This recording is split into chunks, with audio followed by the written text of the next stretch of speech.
We are with Mr. Yao Ampofo. Mr. Yao Ampofo is a known brand in the Republic of Ghana and president of Ghana Beach Soccer. He had a big event today, and today we are discussing sports betting with him.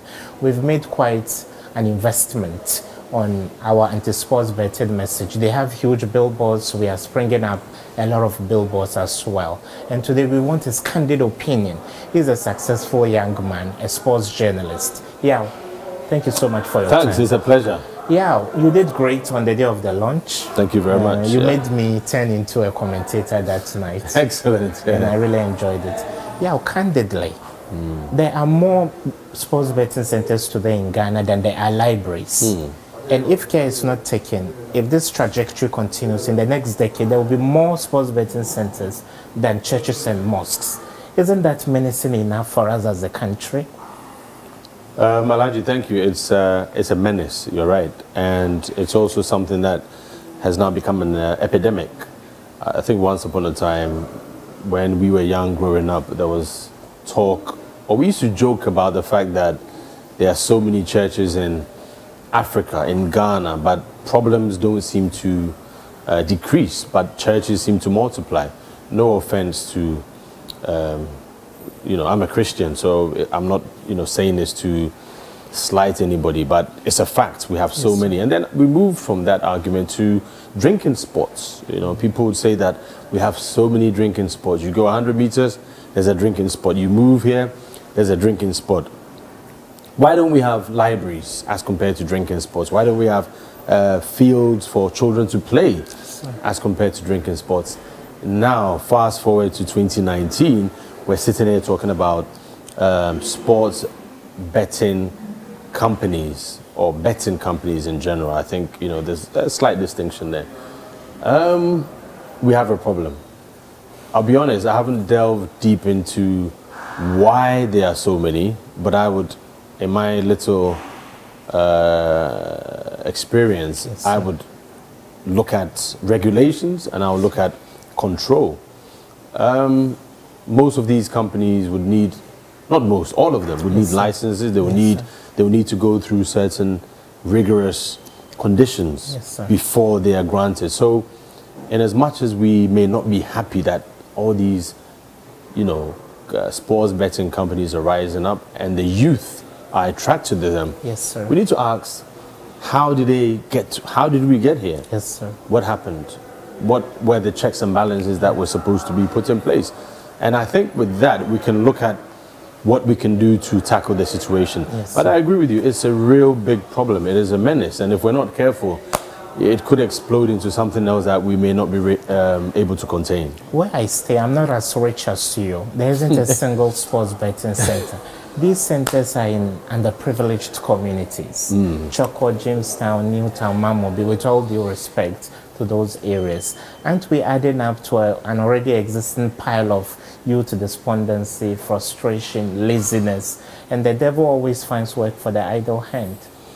Well, again, we need to look at the fact that Ghana currently is suffering from high unemployment, and when the young in any community or society don't have access to jobs, and maybe sometimes even mentally or emotionally, the self-esteem, the confidence isn't there to that I can get this job, after I graduate, or the little education that I have, the confidence might not be there. So if I need to make money and I don't want to get into crime, the young person might be thinking, hold on, this scheme allows me or may give me an opportunity to get rich quick. The question is, if you're not working, where do you get the money to continuously place bets and go back? And apparently it's addictive. You talk to people who are involved, they win a little, they want to go back for more. They lose, they want to go and win, and it becomes a vicious cycle. We really need to address this. National policy per betting, where is it taking us? And we also need to look at where it's coming from. It is not a Ghanaian thing. I think a lot of the companies are from outside. I stand to be corrected. So, let me give you my little knowledge of local betting when I was young in the UK and I saw these companies. Ladbrokes was a huge company. William Hill, straight away, I can just picture the banner. Yeah.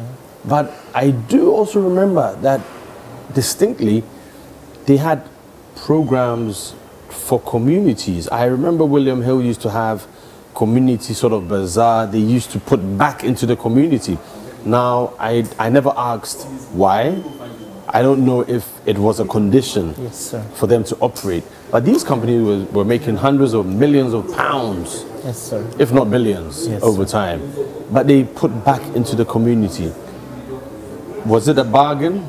You know, you come in, you do betting, but we need you to bring the money back. I don't know. Does it take away the issue of, you know, ethics or morality, depending on where you're coming from? Some people are offended because it is against their religion, it's against their faith, whatever it is. So if in Ghana we say we will allow these companies to come in, perhaps, and excuse me, I haven't really delved deeper, there should be a policy or a regulation that a chunk of the money these companies make from our people, our brothers and sisters, and, you know, the youth, is put back into building hospitals, into building schools, roads, football pitches, you know, training, giving, sponsoring young people to get, what's the word to use, scholarships. No, Ampofo, Yao, as you sponsor Priscilla to go to school, Kwesi or Yao, who is only 12, is betting away his life. So you are robbing Peter to pay Paul. Can't we envisage a complete ban? Because no Indian businessman operating here would want his son to be engaged in this at age 12.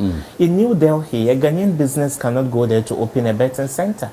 So why do we allow this? Can't we put a stop to this entirely? Can is always possible. Can means that it's possible we do that. The question is the political will there? What are the pillars of leadership in Ghana beyond the state? You have the religious leaders, you know, of all faiths across board. What are they saying? Can't they come together to bring pressure to bear on whoever's in charge of issuing these licenses or whatever it is? I think it's very important we look at that. A ban, you can also look at that. What are the merits and demerits? What are the pros and cons?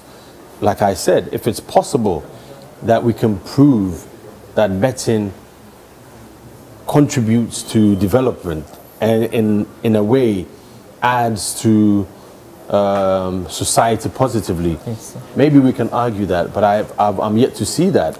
Of course, some betting companies sponsor football teams and clubs and individual players, you know, in the scheme of what they do, but does that mean for Ghanaians, for our youth, for the population, this is something that we should embrace? I have my reservations, and especially with regards to how young some of these people are. I thought the rules were very clear. You have to be an adult, above 18 to bet, but a lot of younger people you see go out there and bet, which is not on. Yeah, my last question. Yeah, you are in the media. There is so much advertising for betting companies. Kwesi Sports, where you work, I don't know whether you have any ads for betting centers. Virtually everybody has got ads. I've not seen any yet. Oh, then congrats to Kwesi Sports. We are speaking to the right guy. Well, like I said, I've not seen any yet. Allow sports betting I didn't say allow, but I've not seen any. As a matter of policy, do you accept advertisements from betting centers, companies? I know when Kwesi first came to Ghana, we did not engage. And even though some made overtures to you? Yeah, we were not allowed to do that. And I know there is, and there are always constant reviews of policy, advertisements, you know, program content. So as I'm sitting here now, I know that Kwesi does not engage betting companies. Whether that has changed or will change, I cannot really speak to that. So can you look into the camera, Yao, and confidently call on your colleagues, sports journalists and people working in the media, not to glorify what is a den of laziness that will wipe away a whole generation of our youth in the next decade or two? Hi, my name is Jan Frank, I'm a sports journalist, and I would like to make this passionate appeal to, well, all of us. I mean, I'm part of the system as well. It looks like the epidemic of betting has become a phenomenon that we seem not to be able to control. There are pros and cons for every dispensation, but I think we should be very careful with regards to the rate at which betting schemes, are taking over the youth. And unfortunately, a lot of young people believe that the only way to make money and quick money is to go on a betting spree, if I may put it that way. That is not true. You need to work hard, take your time, and build on what you have gradually with patience and perseverance. So if this is replaced by get-rich-quick scheme, which we in the media glorify, we're sending a very negative message out there. And I would implore all of us to come together to look at this issue really critically in order to save our youth, because in the end we all will be victims if this becomes an epidemic that we cannot control. Thank you so much, Yao. Thank you so much. We'll leave you here so you can attend to other things. Today is a big day for you.